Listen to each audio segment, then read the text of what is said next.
kita mengukur umur dari suatu tumbuhan? Dan mengapa tumbuhan dapat bertambah tinggi dan bertambah lebar? Ada yang tahu menjawabnya? Tepat sekali. Kita memang bisa mengukur umur dari suatu tumbuhan. Dan tumbuhan dapat bertambah tinggi dan bertambah lebar karena ada faktor-faktor yang mempengaruhinya. Maka dari itu, hari ini kita akan mempelajari pertumbuhan dan perkembangan pada tumbuhan. KD pembelajaran kita hari ini yakni menjelaskan faktor internal dan faktor eksternal pada perkembangan dan pertumbuhan makhluk hidup. Dan tujuan pembelajaran kita adalah mengetahui pengertian pertumbuhan dan perkembangan dan faktor-faktor yang mempengaruhinya. Ada yang masih ingat apa itu pertumbuhan dan perkembangan? Ya, pertumbuhan adalah perubahan pada ukuran makhluk hidup. Bisa dilihat dari segi jumlah, massa, dan volume. Pertumbuhan bersifat irreversibel atau tidak dapat kembali ke bentuk semula. Jadi, tumbuhan yang sudah tumbuh tinggi tidak dapat kembali menyusut dalam bentuk tunas. Pertumbuhan juga bersifat kuantitatif atau dapat diukur. Contohnya, tinggi pohon, diameter batang, dan panjang daun. Sedangkan, perkembangan merupakan suatu proses menuju kedewasaan hingga bisa mencapai kematangan fungsi tertentu. Perkembangan bersifat kualitatif atau tidak dapat diukur. Contohnya, pada proses pembentukan bunga dan pembentukan buah. Pertumbuhan dan perkembangan diawali dengan perkembangan dari bakal biji dan bakal buah. Bakal biji nantinya akan berkembang membentuk biji dan bakal buah akan berkembang membentuk buah yang melindungi biji. Biji akan berkecambah apabila telah menemukan lingkungan yang cocok. Lalu, biji-biji yang kita lihat di pasar itu bagaimana? Ya, sebenarnya biji yang sering kita lihat di pasar itu masih dalam masa dormansi. Masa dormansi akan terhenti apabila ada air yang masuk ke dalam biji. Proses ini dinamakan dengan imbibisi. Proses imbibisi merupakan awal dari proses perkecambahan. Ada dua tipe perkecambahan, yakni perkecambahan epigeal dan perkecambahan hipogeal.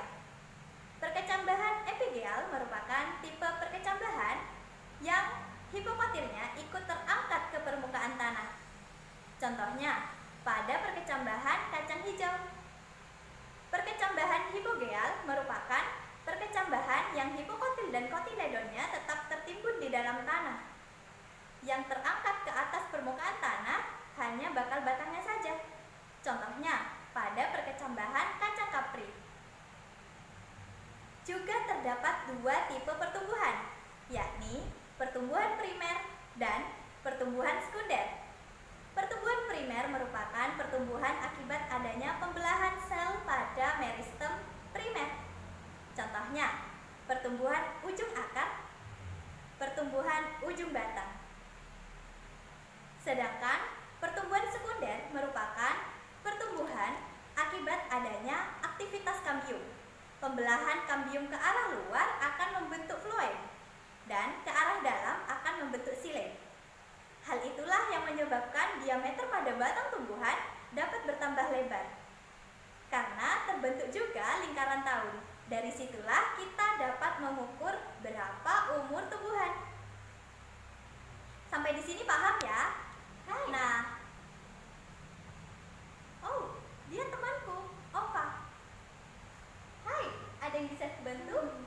Ya, aku memiliki banyak buah mangga, namun tidak ada satupun yang masak. Sedangkan ibuku sudah ingin memakannya. Jika aku harus pergi ke kota, jaraknya sangat jauh sekali. Apa yang harus aku lakukan? Ya, saya memiliki saran untuk kamu. Peramlah buah mangga tersebut di dalam beras. Karena apa? Karena setiap buah akan menghasilkan gas etilen. Apabila gas etilen telah keluar, maka akan terperangkap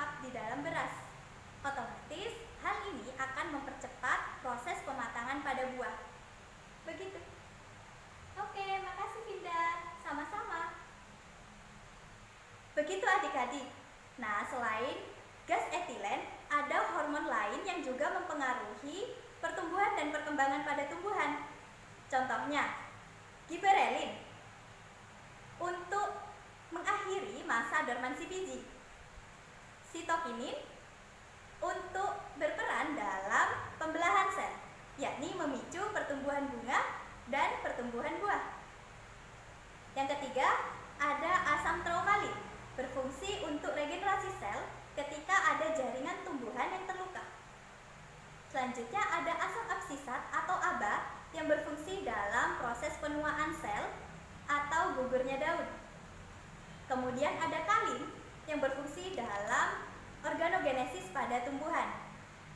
Ada lagi yakni hormon auksin, di mana hormon auksin ini berfungsi dalam pemanjangan sel. Namun, hormon auksin ini akan menjadi tidak aktif apabila terkena cahaya matahari. Mau lihat buktinya? Yuk kita lihat videonya. Berikut ini merupakan perkecambahan pada kacang hijau. Ditumbuhkan pada dua lingkungan yang berbeda, yakni di lingkungan yang terang yang cukup mendapat cahaya matahari dan di lingkungan yang gelap. Variabel kontrol pada praktikum kali ini adalah media tanam, jumlah air, dan waktu tanam dibuat sama. Begitu juga dengan jumlah biji yang ditanam, yakni ada 9. Untuk variabel terikatnya adalah panjang batang dan juga warna daun. Di sini dapat kita lihat secara langsung perbedaannya. Panjang batang pada lingkungan terang lebih pendek dibandingkan panjang batang pada lingkungan gelap. Karena ketika tumbuhan tersebut mendapat cukup cahaya matahari, akan menguraikan hormon auksin yang fungsinya untuk pemanjangan sel, sehingga tumbuhnya lebih pendek. Dan untuk warna daun berwarna hijau. Hal ini karena cukup mempunyai klorofil. Sedangkan pada lingkungan yang gelap, panjang batangnya ukurannya lebih panjang, namun tidak kokoh dibandingkan pada lingkungan terang. Begitu juga dengan warna daun berwarna kuning pucat. Proses perkecambahan karena adanya pertumbuhan yang cepat, namun dalam kondisi batang yang panjang dan tidak kokoh, dengan warna daun yang pucat di lingkungan gelap dinamakan dengan etiolasi. Semua hormon tadi termasuk ke dalam faktor internal. Selain hormon, ada juga yang namanya faktor genetis yang berfungsi dalam mengatur aktivitas metabolik hingga dapat berfungsi secara optimal. Selain faktor internal, ada juga faktor eksternal yang berasal dari lingkungan luar yang mempengaruhi pertumbuhan dan perkembangan makhluk hidup, terutama pada tumbuhan, yakni air, pH, temperatur, nutrisi, dan cahaya matahari. Terdapat berbagai respon tumbuhan terhadap lama penyinaran cahaya matahari. Dapat dibedakan menjadi 3.